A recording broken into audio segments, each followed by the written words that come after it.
Hey yo, what's up everyone? It's your boy CrispPurpose back at it again with another Gems of War PvP team video for you guys. Now in this one, we looked at the monolith buff for the triple skull damage to burning enemies from what was it called again? Solar Caverns, I remember. Solar Caverns was the monolith buff. So now we're going to be taking a look at the monolith buff from the Doomed Shrine. That's the monolith buff that gives you a ×3 skull damage to stunned enemies. And this works perfectly as well with the Elementalist hero class because of the Elemental Force final trait, stunning, freezing, and burning, and entangling a random enemy when matching 4 or more gems. Now, there's a number of ways that you can play this particular monolith buff, but I decided to showcase a couple teams here with this. So this is very similar to the first team that I showcased to you guys with the Wand of Stars at the top of the team as the main generator option on the team, then followed up with Zul'Gott as our main killing option on the team, as well as the troop that's going to be putting those skulls on the board.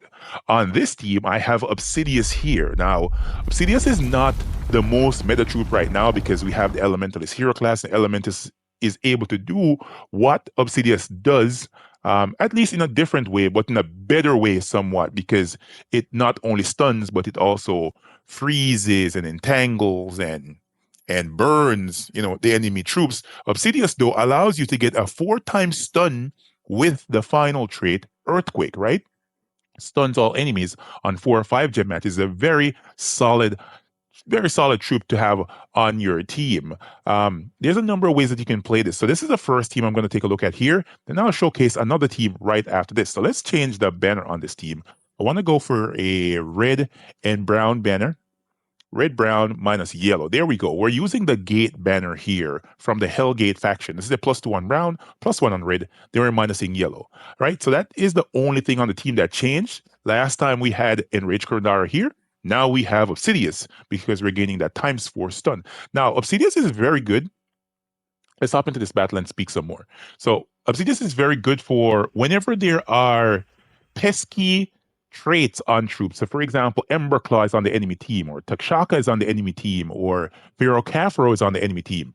Just like that. There we go. All of those pesky ass traits, they're gone, right? They're gone. Obsidius in 1 stun, 1 4+ gem match takes all that away. That's the main reason why players were using him before, because that was just so effective in dealing with some of the many pesky traits that were out there. Man, the Wand of Stars missed on me that time, man. Come on.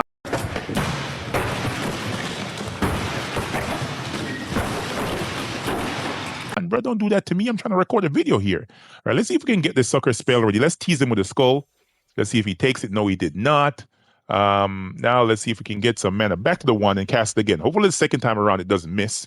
Let's see if we can get some match here. Give me something. Somebody. Anybody. Please. All right, there we go. Got the Wand of Stars. Now let's cast the 1, see if we get a 4+ gem match. Now, there we go. Perfection. All right, now we're going to just go ahead and let's kill their Diamantina right there, because that's going to go ahead and try and hit us, and we don't want that.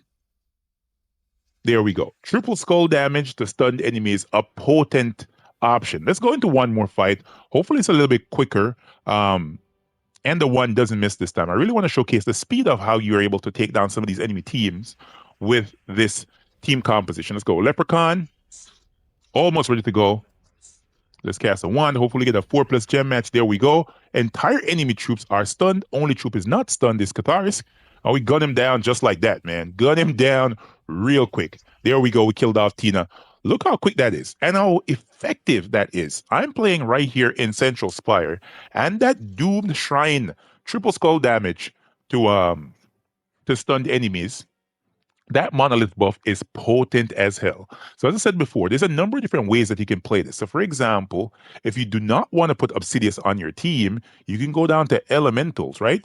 And give your Elemental hero a 50% mana start. So you can actually go ahead and grab, where is she, man? Where's that girl? The Maraji Queen right here. You can put that in the 3rd slot, and right there your Elementalist is going to be having a 50% mana start because of that drowned crew final trait on the Maraji Queen. It's a 50% start for all elementals, right? And that is really, really good. And possibly you don't want to go with Zolgat on your team. You want to try something different. You want to try something fresh. There are other elemental troops that you can put together on this team. So, for example, the Wild Queen is a solid option for this team. Let's go into a fight with the Wild Queen and showcase what we're able to do. So we're going to change the banner once again. We're going to go a +2 on brown, +1 on green, right? Just like that. And then let's minus maybe yellow if it's possible.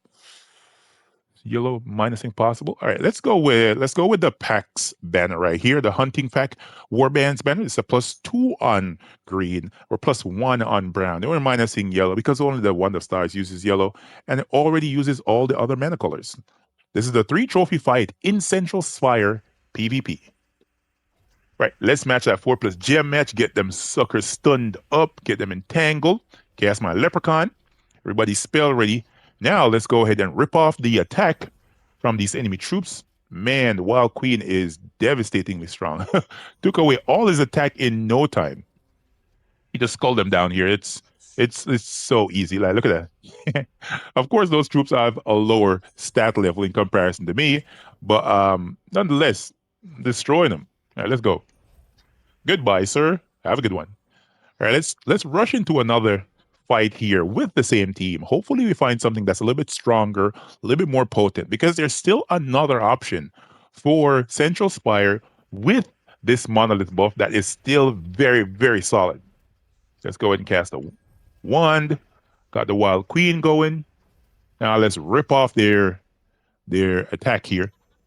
There we go. We took it all off. Now we have a 4+ gem match with the Maraji Queen. We're gonna go for it. Even if we have a 3 gem match, we're still gonna go for it because they're gonna take massive amount of damage from us because they're gonna be stunned, they're gonna be cursed, all the negative, everything bad. Look at that. Look at that, man. That was the champion of guard right there, champion of Anu before, right? And he has a 60% skull damage reduction. That doesn't mean nothing against the Elementalist class with this monolith buff. It is super OP, man. Super OP. All right, let's rush into another fight here. Let's switch out the team, though.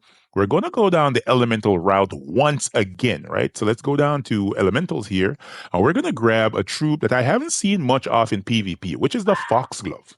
This troop right here has 2 spells, so it's a very potent option, as well as it has a good final trait. The Trail of Vines, it will create an entangle gem when my turn begins. A very solid option on the team. His spell is Cunning Vines. He will choose one, convert blue gems to green and red gems to skulls, or convert brown gems to green and purple gems to skulls. So if you're in the mind of looking for alignment on the board, this is a very solid option for you guys. Let's go a green-brown banner once again. And now let's minus the color from Maraji Queen. She already has a 50% mana start. So we're using the rat banner here in PvP Central Spire. Let's see if we can make this a very solid fight. Of course, this is not as immune as the Zulgat team, but nonetheless, it is pretty good. All right, so now let's cast a wand. See if we get a 4+ gem match here. And now we need to look for alignment. That's the one thing with this team. You have to look for alignment. So this has blue to green. Blue to green, we don't see anything. And then red to skulls. Red to skulls, we have a 4 gem match, 5 gem match, as a matter of fact, right here. So we're going to pick the first half of the spell, red to skulls. There we go. Then we have Maraji Queen. Right? Killing. Right? Killing. Like just, oh my God. Oh my God. They don't stand a chance, man. Red to skulls. All right, let's do it. Oh, wow. The Foxglove, Maraji Queen, Leprechaun, Wand of Stars with the Doomed Shrine Monolith buff. OP as hell. Oh my God. Let's rush into another fight. Let's see if we can make it happen once again, man. The good thing about this team is that it's pretty fast. So even though it's not very immune, it is fast as hell. So by the time that the enemy troops get spell ready, you're killing them. You're just killing them. They don't have a chance, right? Now let's see what we can do here. We're going to be converting red to skulls, blue to green. So blue to green, nothing. Red to skulls, nothing. Let's keep on matching some 4+ gem matches here. Purple to skulls, I think the other half of the spell does, right? Purple to skulls, brown to green. Brown to green, do we have that? Nope. And purple to skulls, we do have that. So let's pick that one. There we go. Now we have the Maraji Queen. Jesus. Oh my God! Oh my God! I'm killing him! I'm killing him! Killing him! Jesus! Rushing through a murderous fight. Of course, this team takes a little bit of a setup. You have to look for the converts. It's not like using the Zul'God team, but nonetheless, the Foxglove team with the Maraji Queen and Leprechaun Wand of Stars, man, with that monolith buff. Don't forget the buff, baby. Do not forget the buff. The Doom Shrine buff is amazing. Triple skull damage to stunned enemies with the ability to curse. You realize on this team, right? You have an option to curse right here with the Maraji Queen with her cursed wave spell. Whenever she converts those green gems to Doom Skulls, she also curses. So even if there's a Zul'God, like for example on this team, doesn't mean nothing. There's an Elementalist over there. Doesn't mean nothing. Cast the Mirage Queen, and then they will be ground out into dust. Let me tell you, because of how potent that monolith buff is, along with all the other status effects that you're dishing out on the enemy team. So clearly, you guys saw about 3 or 4 teams right here with the monolith buff, showcasing how great it is. And I think that players should be using this. There's so many players that I've seen that are complaining that they cannot get battles that are, in their level, right? And the magic you need to defeat the enemies is too much. Sheesh. Come on over here, go grab one of these teams and put it to work, baby. It will work amazing for you. I'm sure of it. Hopefully, you guys and gals found this video helpful and informative, man. And you see how enthusiastic I am about this team, right? How excited I am about this team. I'm sure you should share the excitement. Share it with your guild. Share it to anybody else you know plays Gems of War. Maybe you're on a different Discord than I am. Drop it over there. Tell them to come on over. Check out CrispPurpose's YouTube channel, man, for his PvP teams, Explore teams, Guild Wars teams are coming back too. Yeah, guys. I'll catch you all next one. Peace.